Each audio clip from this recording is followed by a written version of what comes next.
This podcast is for informational purposes only and is not an offer or solicitation of an offer to buy or sell securities. SNN Network, SNN Inc., and the Planet MicroCap Podcast and the representatives are not licensed brokers, broker-dealers, market makers, investment bankers, investment advisors, analysts, or underwriters.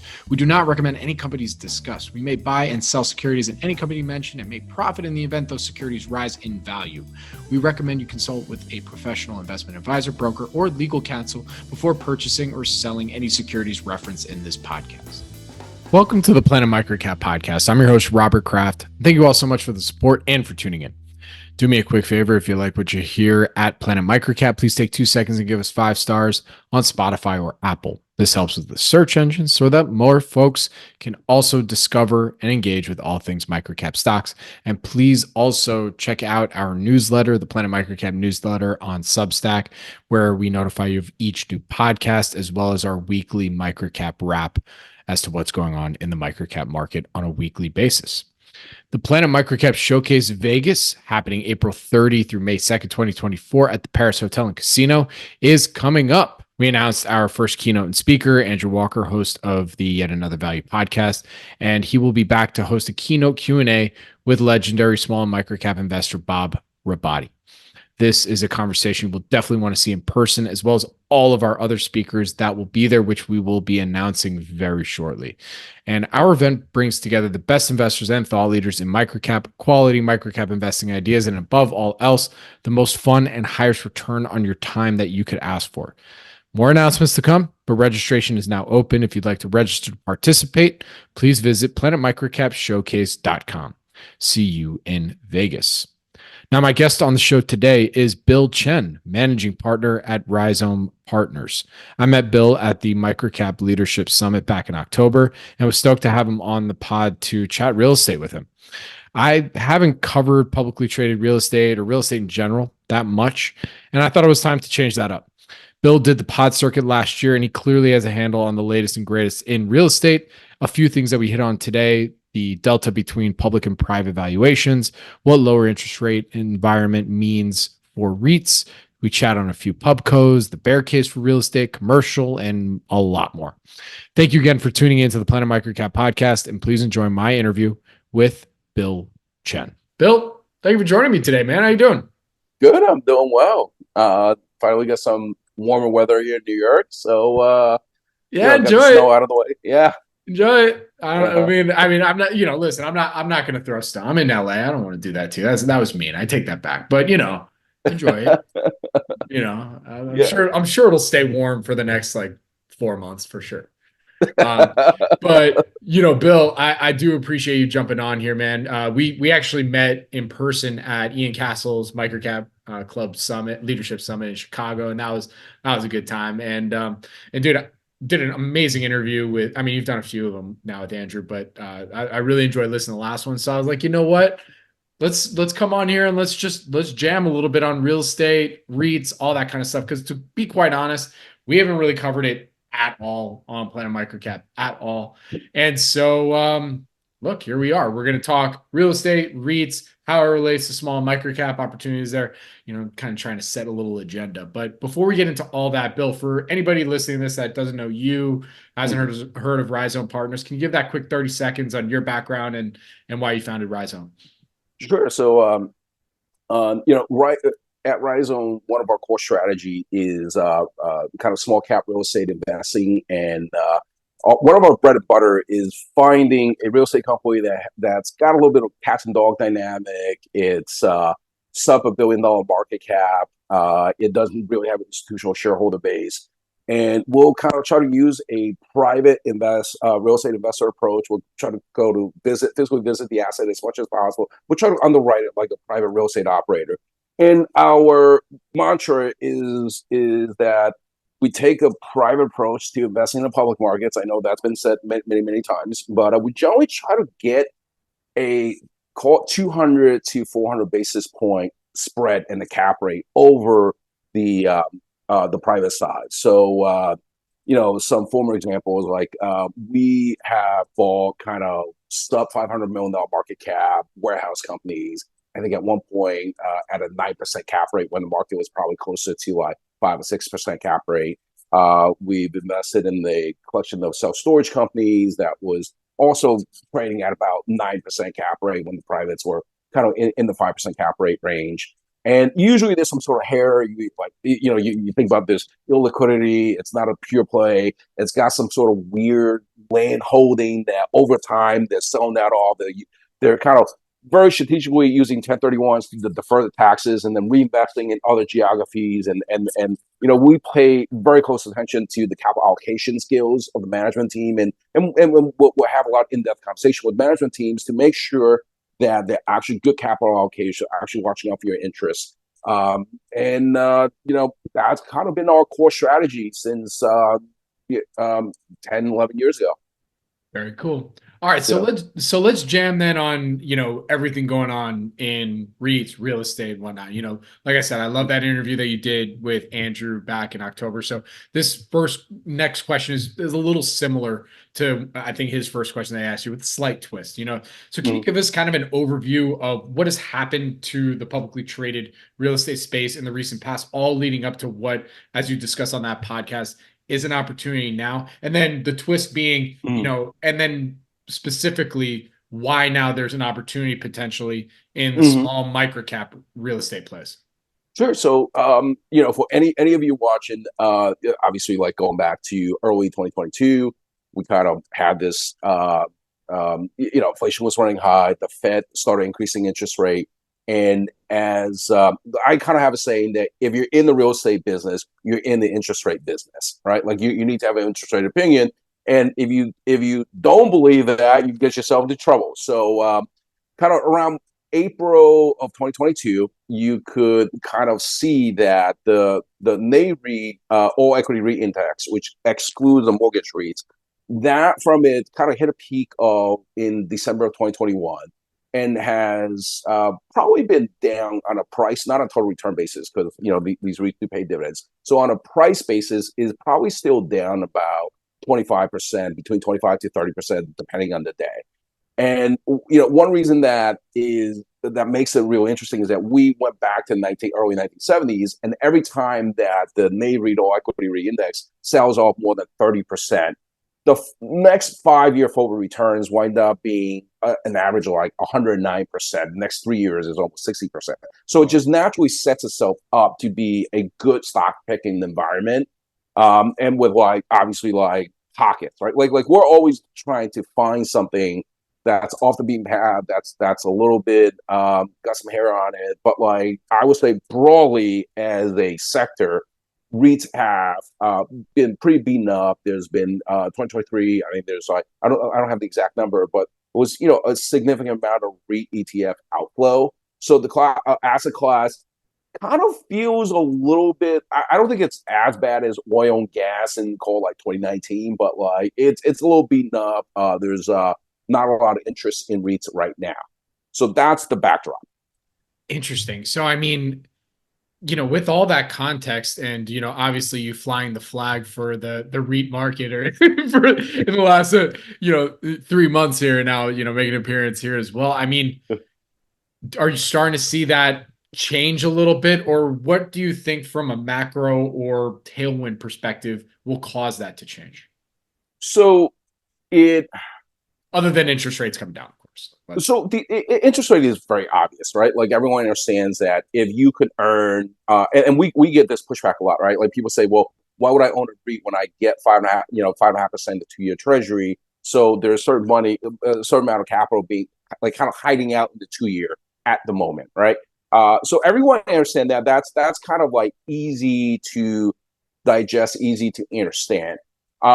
I think that they're depending on the categories, right? There's within multifamily, when rates got really low in 2020, 2021, and even early part of 2022, that made developing new projects feasible. That made it very, very attractive at that moment. If you assume interest rate was going to stay flat, right? So what that meant was a lot of projects got the green light. They're approved to be built, and a lot of that is coming onto the market right now. More so in the Sun Belt because zoning costs, et cetera, is just easier than kind of like very land constrained markets like New York City. So more so in Or the some California. or California, exactly, right? Oof. Like it's Not I easy. it's impossible. It's near impossible It's building anywhere. impossible. Sorry, Yeah, yeah, it's near impossible. my in-laws are in the business, so I'm Yeah, like I know. Anyways, yeah. No, so I think particularly in the Sun Belt, there are a lot of supply being delivered that was delivered last year. 2024 may be a peak year, right? And then like probably by the first half, depending on who you talk to, what data you track, by the first half of like by the end of the first half of next year, like all that will probably be delivered, right?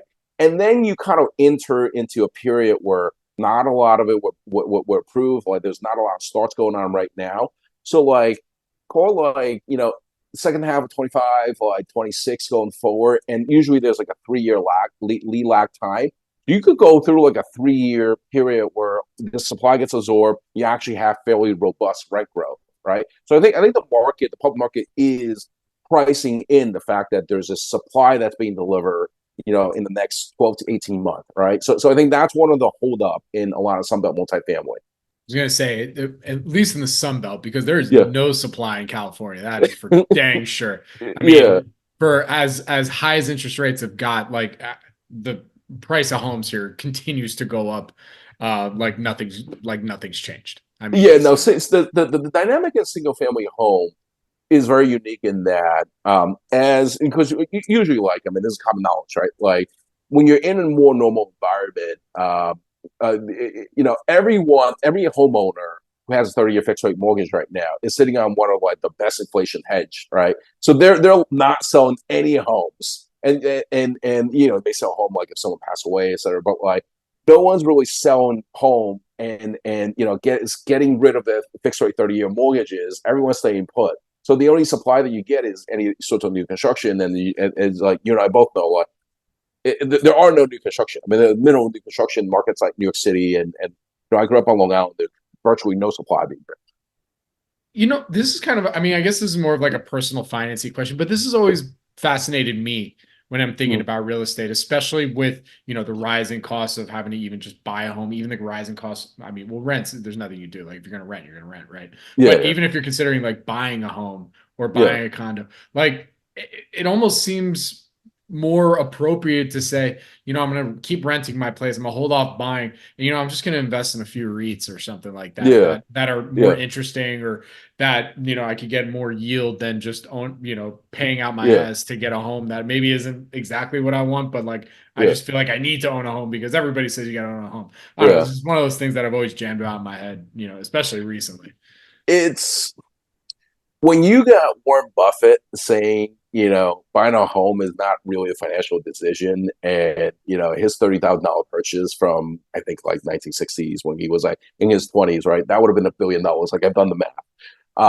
At some point, I remember doing the math. It would have been $1 billion, and he himself says that he's got no regrets, right? Like if Buffett says that, I'm gonna take his word for it because people buy homes for for the community, for the school district. Like a single family home is not like it's not a financial decision. It's emotional. It's a community decision, and generally, like my wife and I, like we talk about we have these rental properties. This money could go here, and like we have those conversations. This is what I do for a living, right? Like I invest in real estate as an asset class, and I could see if we sell one of our properties, income producing properties, go buy something where there's no income, we're essentially a consumer of that home. That there's a huge cash flow trade off, right? But I think for most people, they're thinking, all right, like what school district are we getting our kids into? Like, is the neighborhood safe? Like, is this a place where we want to live for the next 20, 30, 40 years, right? Like it becomes like it's a really important financial decision, but at the same time, it's not as a do we buy REIT A, or do we buy REIT B, or do we buy Costco, right? Like in your portfolio. So it's less of a financial decision than like we make it out to be. 100%. And Yeah, yeah, I was always listen. I haven't had a real yeah, estate guy on here. I'm gonna ask a dumb real estate question or two. So I apologize to anybody listening. It's gonna happen. But anyways, another thing we were talking offline about was yeah, some other things that you've been finding like quite fascinating right now yeah, in state of the market, state of real estate, REITs, everything like that. I yeah. wanted to jam on one that I thought was super interesting about this idea of the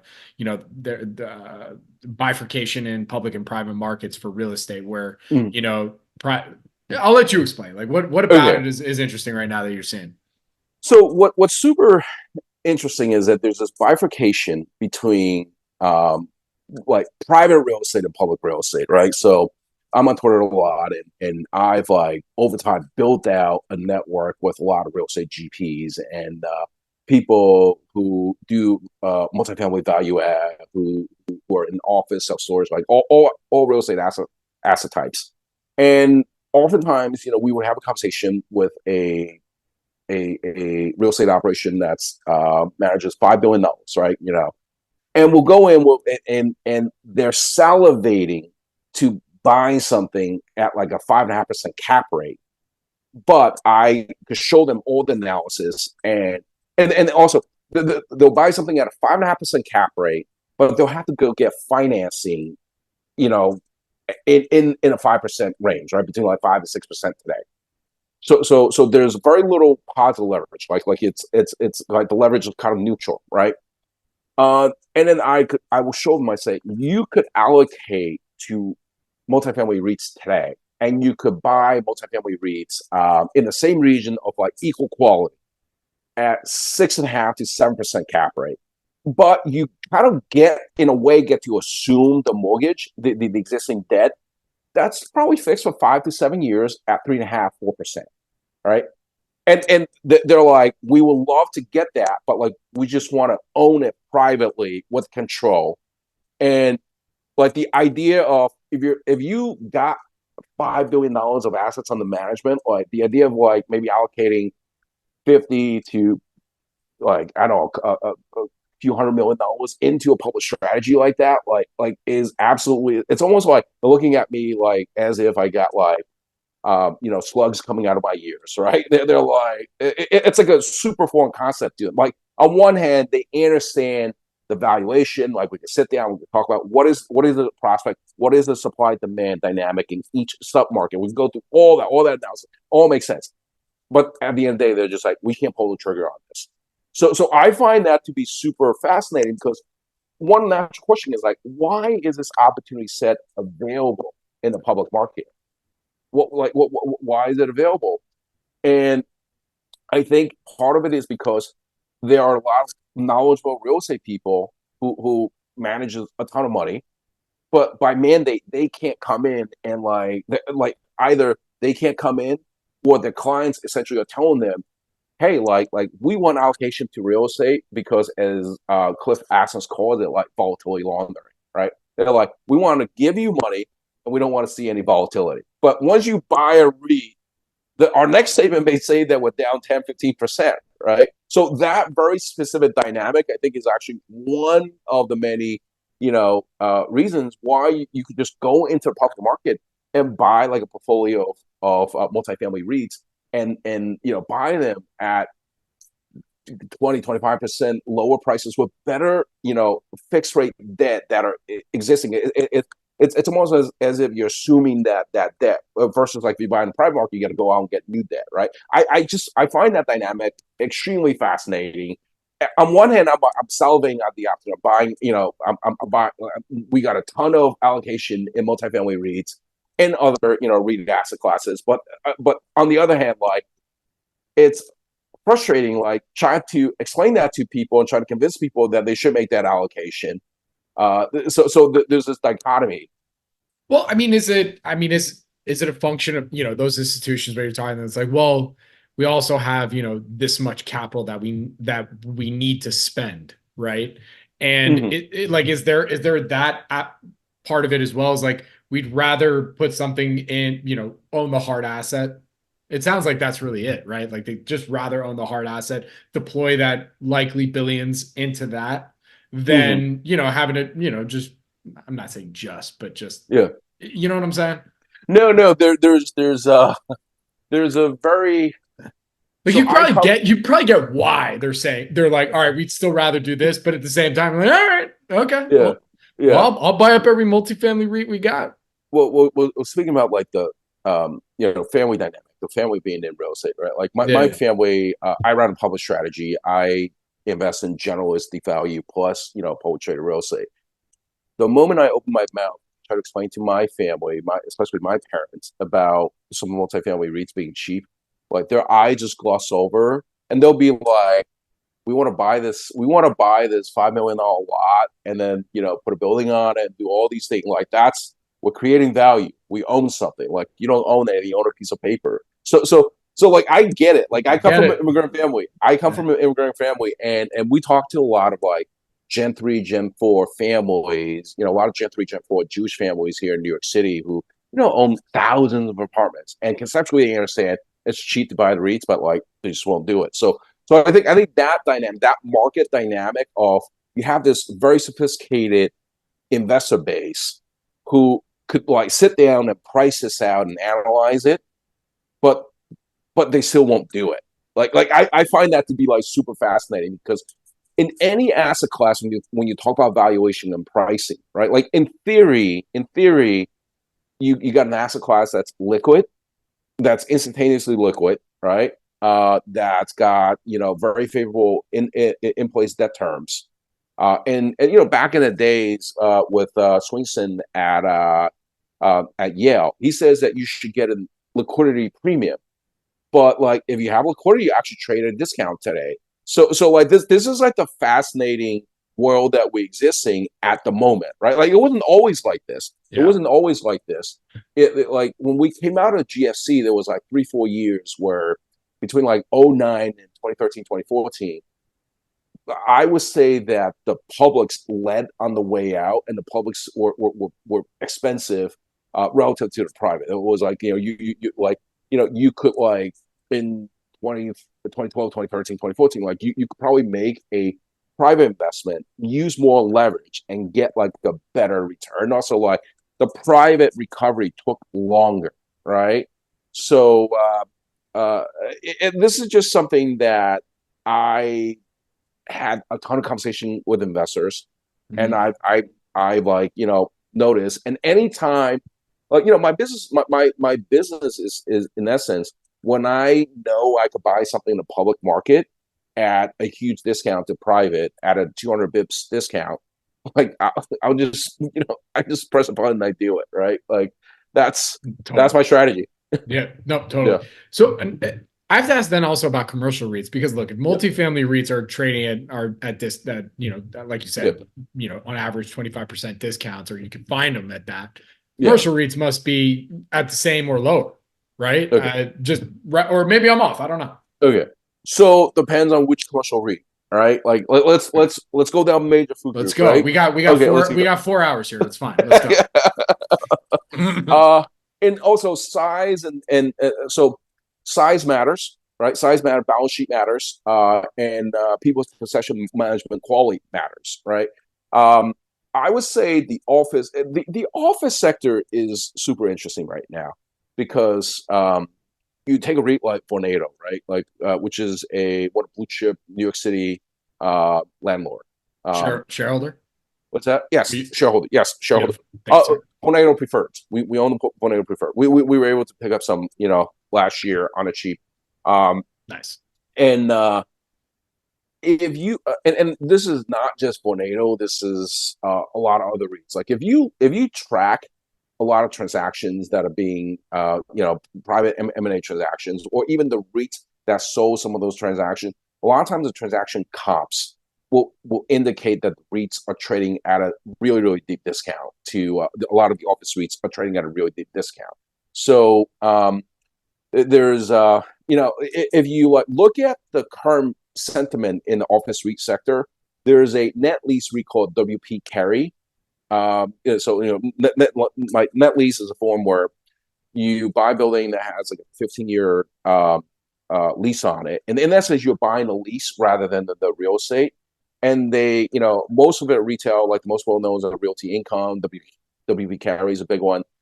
So a lot of those net lease REITs have taken the effort to either spin off or sell off or just naturally let these leases run off, and then so that they have as little office exposure as possible. So that's like that's where we are in the office REIT environment. Like no one, it's considered a toxic asset.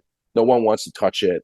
And late last year, last year you had a couple time period where they actually rally very violently because I think Chanos and a few others were like heavily short them, and they kind of got squeezed out, right?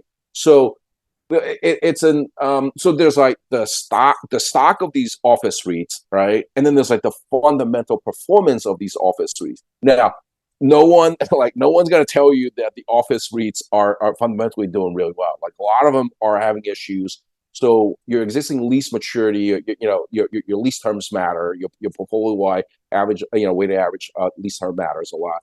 Your positioning, there's like a bifurcation, kind of similar to what you saw in a lot of indoor malls, right? You saw like Simon came out like they're doing well, but a lot of B and C in secondary, tertiary markets, like a lot of them have given the bank the keys back to the bank, and you're seeing that dynamic, kind of similar dynamic, play out in a lot of the office. And generally, like people say, well, like can't you?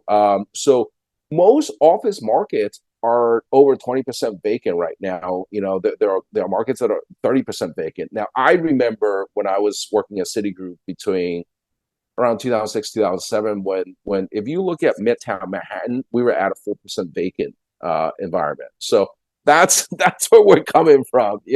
That's where we're coming from. You go from an asset class where it's appreciated by shareholders, you have very robust rent growth, to most major markets are over 20% vacant today. I mean, it's so interesting to me because it seems like such the thought experiment around like what you actually do with a lot of these various commercial properties that, I was just on the phone with the CEO this morning, when he, said it was mandatory to come back to work, and his entire employee roster was like, no, none of us, we don't want to. And like they had to compromise where it was like, okay, well, 1 to 2 days work from home, and at the end of the day, like a lot of these management teams have to make that kind of decision where it's like, all right, is it really like I got rid of we had an office in May 21. We got rid of it. No need. I'm working from home, and it's great because we do everything online now, so I'm curious as to what will turn in commercial, or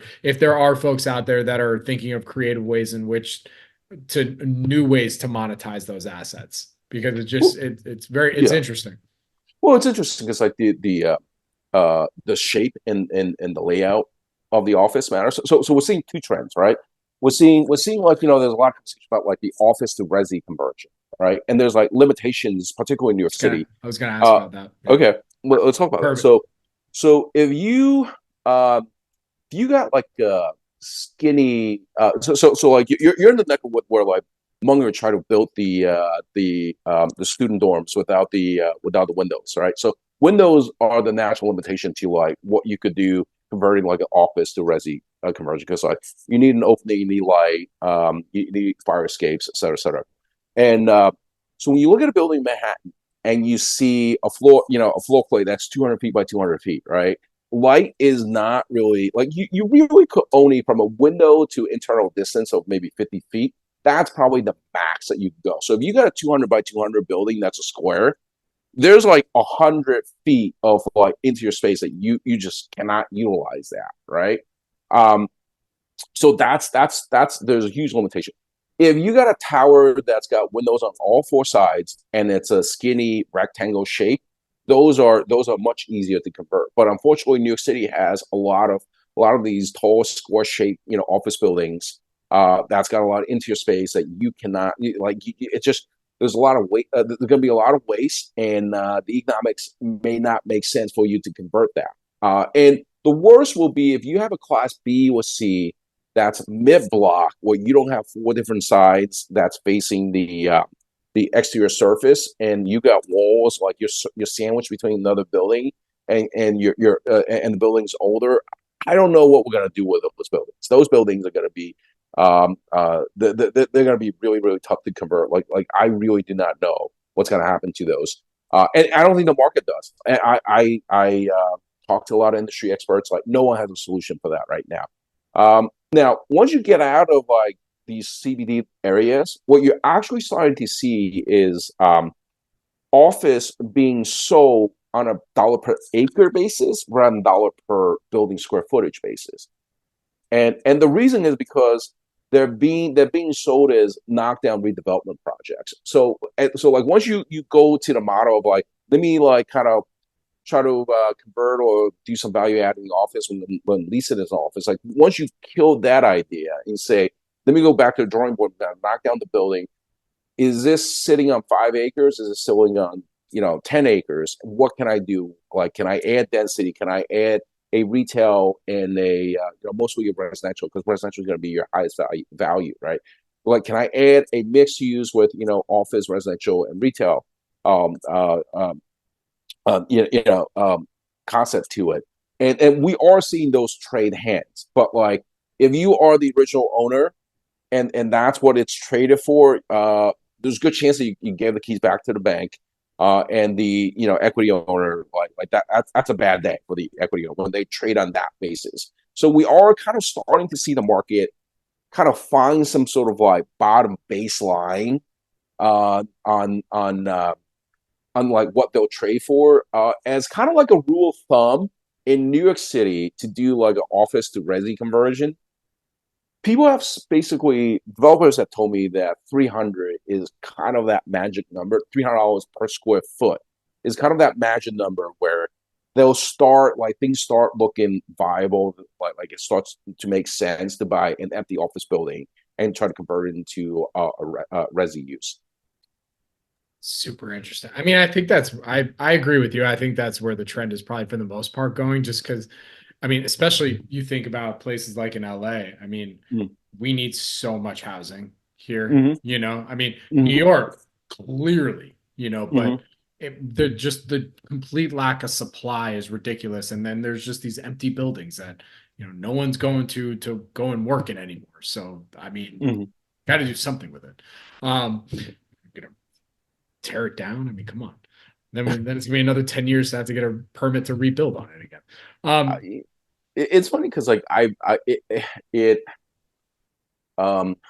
brother does some tear down. So we've my family my brother have built 23 units across four buildings, and it's in the last like 5-6 years in Queens, and I think two of the projects, I think two of the project is like a single family home tear down, and we put 14 units on it or 7 unit on it. Actually, there's 3 projects, right? There's like 3 projects, single family tear down, and he built put like seven units on one, 14 on another, and then 7 on another. So he's actually built more than 20. So what I'm getting at it is that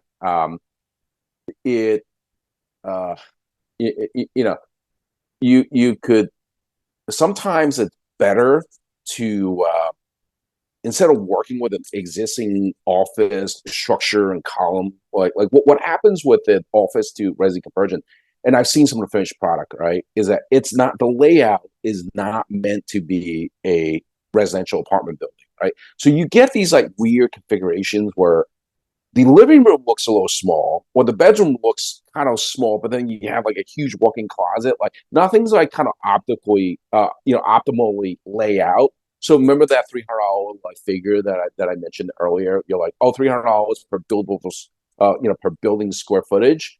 In reality, you're probably paying 400, 450, because by the time you adjust for a lot of these inefficiencies, like there's a lot of loss ratios. You're not like, I've talked to developers who say, we rather just do a ground up, because the risk in construction of a ground up is that when you pour the foundation, there's a lot of risk. Like things could kind of go wrong. Like maybe, damage the foundation of the neighbor, get it tied up in a lawsuit. Once you pour the foundation, go vertical, it's actually the risk. Like once you go vertical on something that's like below 20 stories is actually like kind of minimal.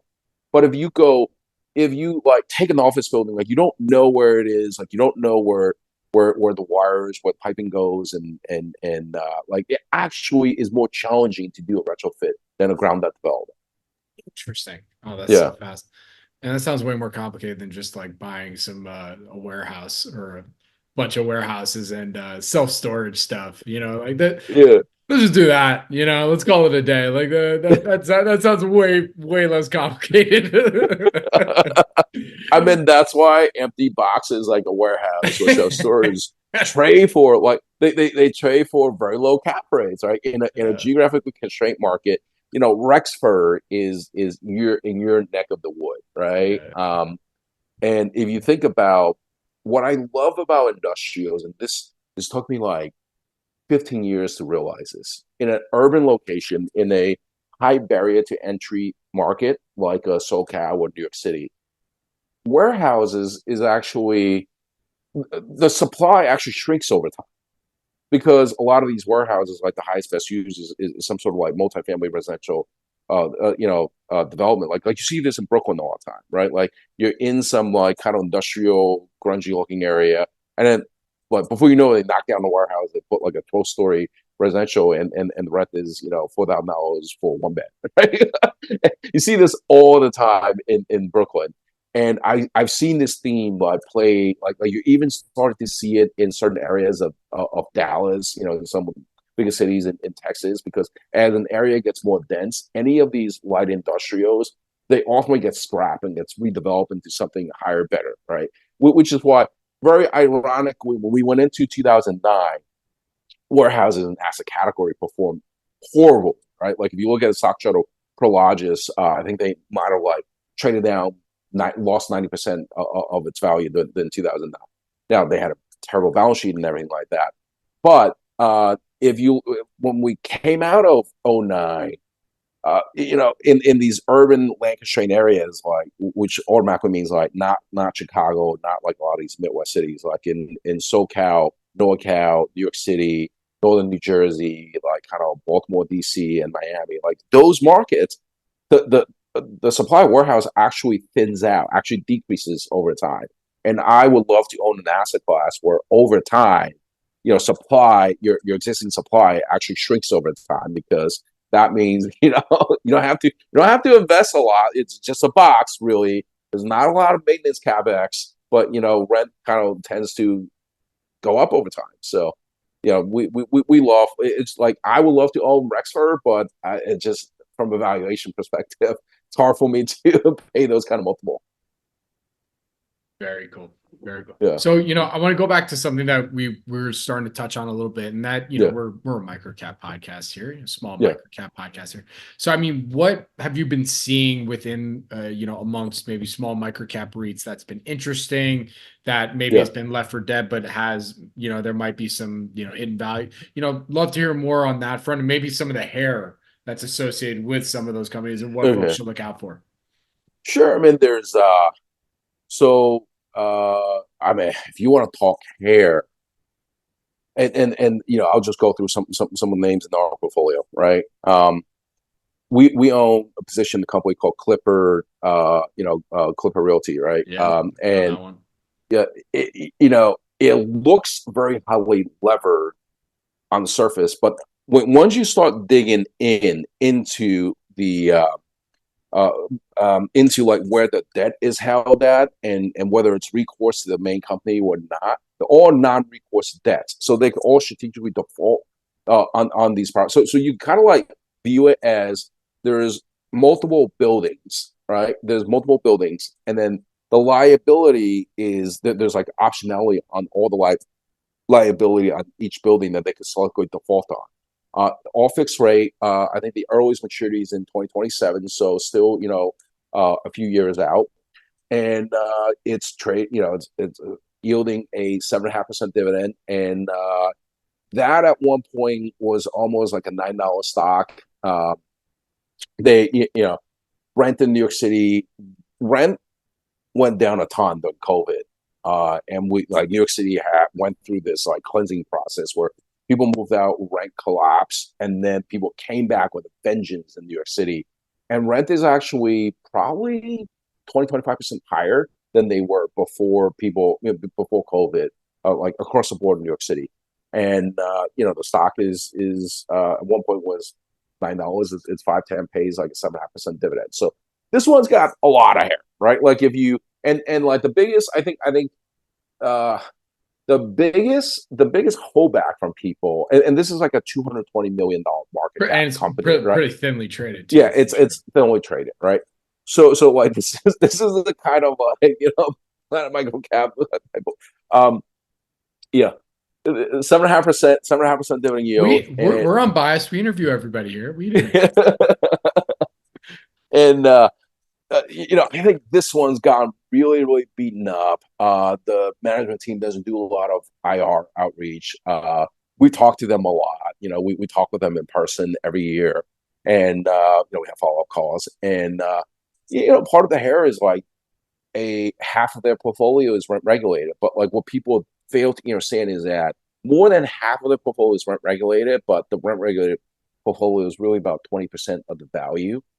It's one of those where a couple market rate apartments is actually where the bulk of the value is, and they take advantage of COVID prices to develop a new property that where they were able to develop to a 7% unlevered yield, which in the multifamily development game is an absolute home run, right? And they're in the process of developing another project right next to it, going to use the same design, et cetera. And I have pretty confident they'll do a good job on that as well. So Clipper has just like absolutely like gotten gotten smoked pretty bad. Another one of portfolio I'm in, I've been a little bit public about talking about FRP Holdings, which is again the cats and dogs. The cats and dogs dynamic. This is probably one of the best asset collections. They own a aggregate royalty business that does almost $13 million of net operating income. They have frontage in the on the river in DC, and they have Class A buildings on the river in DC in the Anacostia next to Washington National Stadium. They have a portfolio of warehouse assets, but what makes FRP unique versus like other small cap real estate companies is that it's an excellent management team. They this management team, this family that controls it. They've sold Florida Rock Industries to Vulcan, a $4.6 billion deal back in 2006. They sold the warehouse portfolio owned by FRP in 2018 to Blackstone for $359 million. And they recently sold a sister company called Patriot Transportation. They got approached, and they got shareholders like over 100% premium, like versus the pre-deal price. So this is a family that they do a really good job managing these assets. We calculated that they've earned about 15% IRR in their capital allocation on their projects, and there's like they own trophy assets in this like kind of cats and dogs collection. Like the agri business is probably one of the best business that I've seen. If you're on the river in DC, it means like your competitors can't develop in front of it. They have that, they preserve that river view, and the river is essentially a moat against new development, right? And they have more sites on the river that they could develop over time. So they put out a NAV estimate, which like on the high end is $78. Now, this is a really conservative management team. So, and they said it like multiple times on these NAV estimates. Like they omitted a few things. They used lower multiples. We have like an internally a $100 NAV. And they even said that, like, they were kind of pushed to ask, like, at what price would you issue equity at? And they said 100, right? So it's like not a coincidence that like, the NAV is probably 100. Like when pushed to say, like, what price would you issue equity at? And they said 100. But, they have a model. So, like, you go on their website, kind of download their Investor Day presentation. This has not, the stock price have stayed stagnant since like 2022. So the stock price has been stagnant for 3 years, but they created a lot of value because during that time, the agri business have grown. So this is not a company that where the stock price has fallen a lot, but the stock price, the intrinsic value has grown a lot, but like the stock price has stayed stagnant, stay flat the whole time. And the way that I think about owning it is trading at a 40% discount off its intrinsic like liquidation value, but they probably grow the value by about $10 a share, like 10% a year. So like if you use that mental framework, like you're getting in at a really good collection of assets with a good management team at 60 cents on the dollar, and they're going to grow that value. They're going to grow that private market value by about 10% a year. And at some point, if it gets sold, you get a nice, one day pickup. But people are kind of starting to find out. People are starting to know. Like that's our bread and butter, right? Like our bread and butter is to find these situations where I'm like, I am going to buy at a 30, 40, 50% discount to private market liquidation value. But I'm gonna invest in companies where the management team is actually doing a pretty good job creating value over time. And I'm gonna own high quality assets. And that, like, when you get all three right, it kind of becomes a game of like sitting around and like watching paint dry. Right? Like there's not a lot going on. But then, like, if you like go back and look at like what kind of return can you actually expect from like a strategy like this, is that people are like, that's great, like I get it, it's undervalued, but like there's just no catalyst. And I'm like, yeah, like I just kind of like, but we've like kind of consistently experienced like 15-20% gross IRs like investing this way because you get in so cheap, they create value, the value grows, and the stock price goes from 40-50% discount to a 15-20% discount over time. And sometimes it's because the land parcel that are very valuable that doesn't generate any cash actually gets developed and turned into a Class A multifamily, or a industrial parcel gets developed into a warehouse. Now now it's thrown off $3 million of cash, and someone could just come along and slap the cap rate on it. They're like, oh, that's an X $million piece of property, or like the whole company throws off $50 million of net operating income, and I put a cap rate on it, and that's how, like, it's a very Marty Whitman approach to investing in real estate via the public markets. So those two, there's a I know self storage was like all the rage, right? There is a tiny little company. We don't own any shares right now, but for anyone who like wants to look at like small cap, self storage, there is a little company, ticker SELF, SEF, SELF, essentially trades at 11-12% cap rate. Now there's a huge like G&A expense. It's a smaller company. The G&A expense is like a large component. It pays, I believe, like a 6% dividend, which is nice yield. I think the issue is like there's a lot of management team. There's a real cost of being public, and like, what do you get? Like, what are you getting yourself into, right? I mean, there's like depending on who you ask, there's like some questions about like governance issues and whatnot.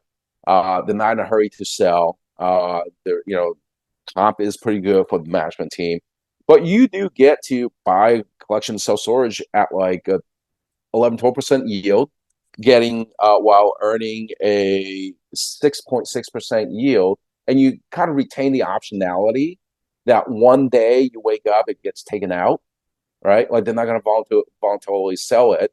I think they're actually decent operators. Like they've like created value in the portfolio. They implement a lot of technology, kind of just like, the self storage is like this old boring business. Like in recent years, like a lot of them implemented just using having credit card on file so that it's automatically paid. There's a lot of like automation that you can put in place, so you don't really need an additional staff person at the location. A lot of it kind of be like run automatically, and that's added a lot to the bottom line, right? So this, some of your like listeners may find this one. We own it, but like we don't own it anymore because I think like there are other high quality assets, but like people want a smaller, less liquid like name, right? Like this one's like, but I wouldn't expect that it's gonna work tomorrow. Like I would just kind of view it as a and by the way, this company have very minimal amount of debt, right? Like they have very minimal amount of debt, maybe like $17 million of debt at like a 3% fixed rate for a decent, like an 8-year period or something like that. I don't remember all the details, but like it's probably not a bad allocation. Like a small, low single digit allocation for someone's portfolio, not investment advice, but just like if you want to own something that pays you 6.5% dividend with like the optionality that one day you wake up, like it's taken out and you get like a 60-70% premium. Like that's because there's a lot of private guys who would love to own it at like probably like pay a 6-8% cap rate, and then they could take out a lot of that kind of public company corporate G&A costs. That's a name. I think like for the right audience, like, but don't expect that there's any catalyst or even the stock's going to trade higher.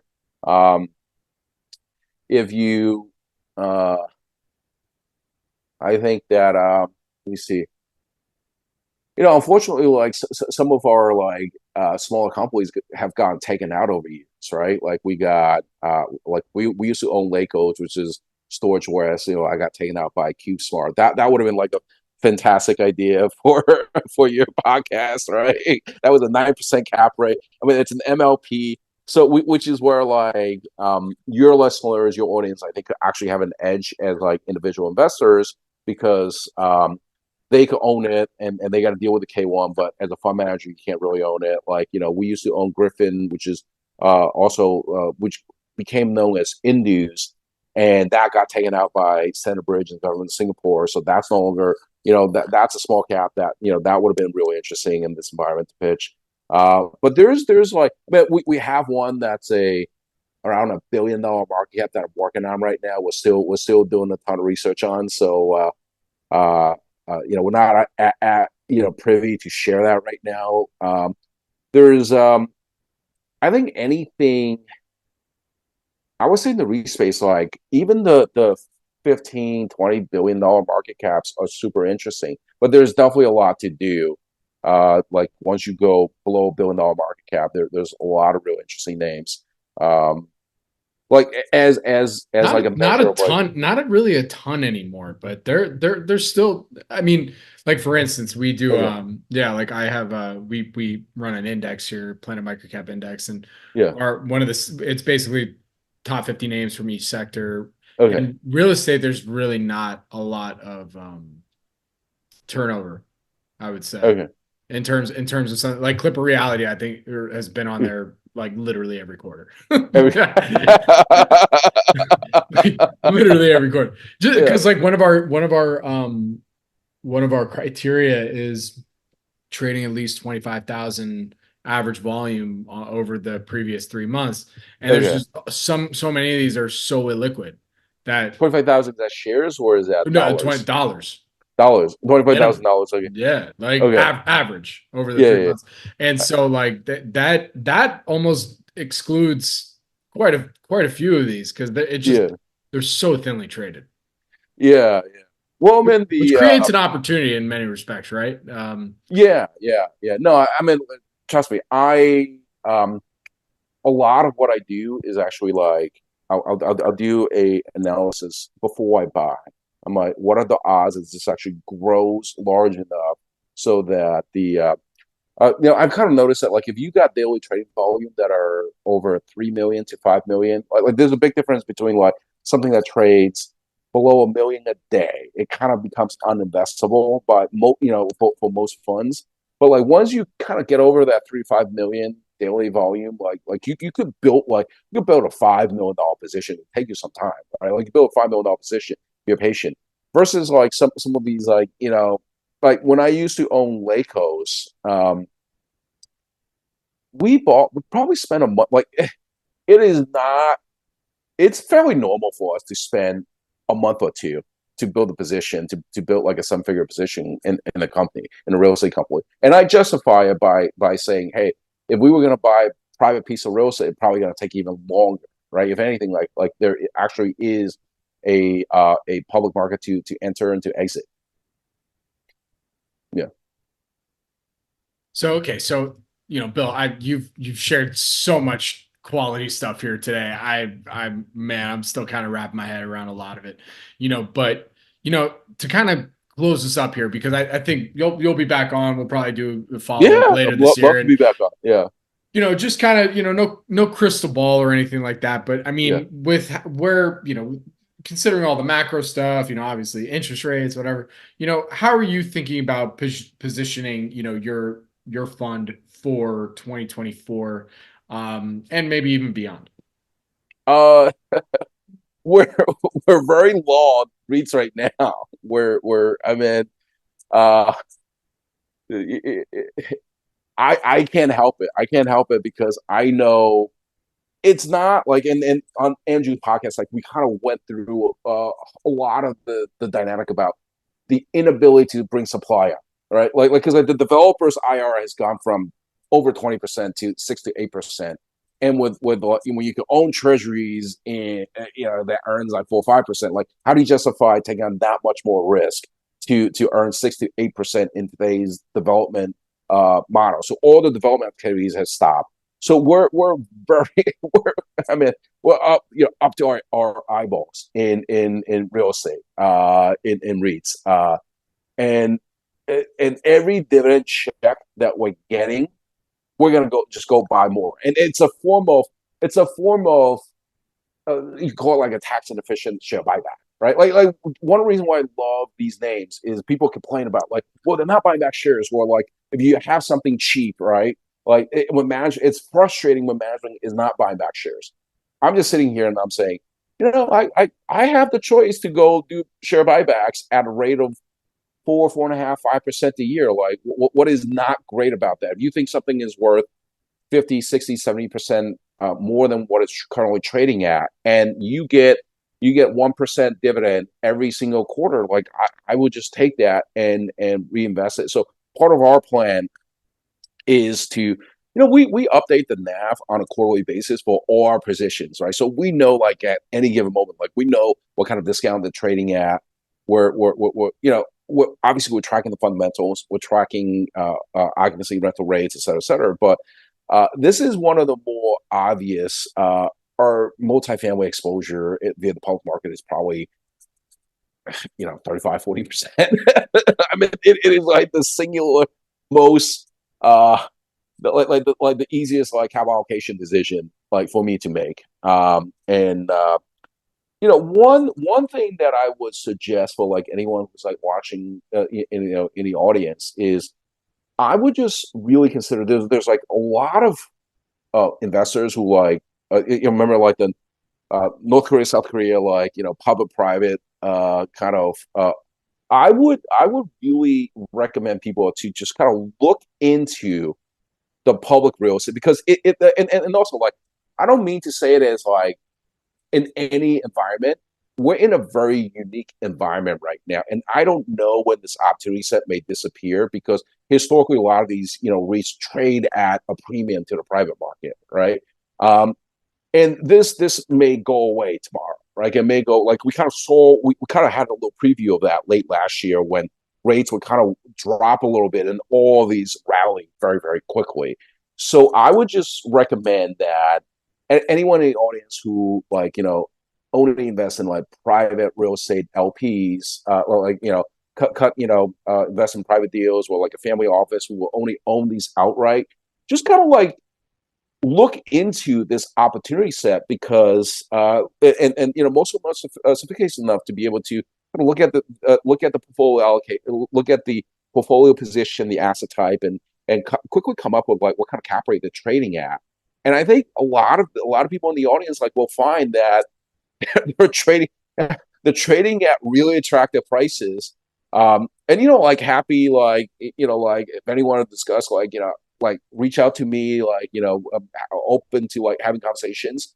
But I think like anyone, particularly family offices who like kind of like invest in either way, like but like they just want that exposure, whether it's like individuals or family offices, that could like invest in either the private side or the public side. Like look into this a little bit because like you can literally look Like you could take a offering memo on a private deal, like look at the location, look at the age of the building, look at the asset quality, look at like the rent they're charging, which is usually kind of gives you a sense of like the product positioning in a local market, or whether this is an A asset, B asset, or C asset, and then compare it to what the public's like in terms of like just go look at some of the locations, look at some of the photos, look at some of the age. And we've done a lot of that analysis. Like we like comp, we're like, okay, this is an asset that traded in the private market. This is an asset that you could kind of buy through a REIT allocation in the public market. A lot of times what you notice is like the locations are better, the assets are younger, there's a lot of efficiency in being a large REIT, just being able to share a lot of the overhead. And I think this is like, the public markets are very forward looking because guys like me wake up every single day. We make capital allocation decisions. And when the public market starts thinking that, hey, Fed may cut rate, like we should anticipate that, you will likely see the public market lead the private markets by 6 to 12 to 18 months. Because like you saw that on the way down, right? You saw that happen on the public side in around April of 2022 when all the REITs started trading lower. But you really did not see dislocation. You really didn't see any assets, cap rates start to come up on the private side. It took a lot longer, probably took about a year longer. And the reason is because if you're a private owner, the only reason you're going to sell into a rising cap rate environment is if you're forced to. You will sell if you have some sort of debt that's maturing or your rate caps are expiring and your interest payment is about to go up, or you're some sort of merchant developer and you naturally have a construction loan that's coming due, lease up the asset and then you need to get out, right? So those are the only asset that will actually trade. And no one's going to do that trade unless they have to. But like on the public side, people like me reprice everything every single day. On any given day, we could get up and we could kind of make a transaction that will leave, will give a price signal to the market. And there, there's a good chance that we will consistently be anywhere between 6 to 18 months earlier than the private market. And if you like really want to get complex and maybe like for a follow-up conversation, there's like some ways where you get like 2 bites of the apple. You make an allocation to the public side, and then you can take that proceed and you can use it as a signal to allocate to the private at a later date. Like that gets like complex, but I think this is a pretty good natural stopping point. And but like I encourage all the all listeners, all the audience members to explore this, to at least like look into the delta between public cap rates, public valuation versus private. Cool. All right. Awesome. Well, dude, that's where we'll end it, and we'll pick it back up at some point later this year. Bill, where can our audience go and find more information to follow you on? I mean, it sounds like Twitter's the best place to find you because you're on there all the time. So what's your Twitter X handle and also what's your website? Well, I'm on Twitter as Bill Chen. If you search Bill Chen, I'm on Twitter.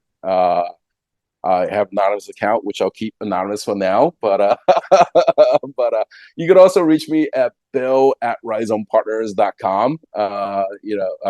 Always enjoy inbound emails. I think I really enjoy a lot of the I think people take the effort to reach out. I really enjoy those interactions.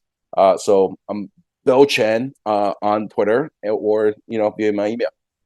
Very cool. Well, Bill, thank you so much for joining me today. I really do appreciate it. Good luck. Stay safe. And I look forward to our next update. Yep. Same here. Yep. This podcast is for informational purposes only and is not an offer or solicitation of an offer to buy or sell securities. SNN Network, SNN Inc., and the Planet MicroCap Podcast and the representatives are not licensed brokers, broker-dealers, market makers, investment bankers, investment advisors, analysts, or underwriters. We do not recommend any companies discussed. We may buy and sell securities in any company mentioned and may profit in the event those securities rise in value. We recommend you consult with a professional investment advisor, broker, or legal counsel before purchasing or selling any securities referenced in this podcast.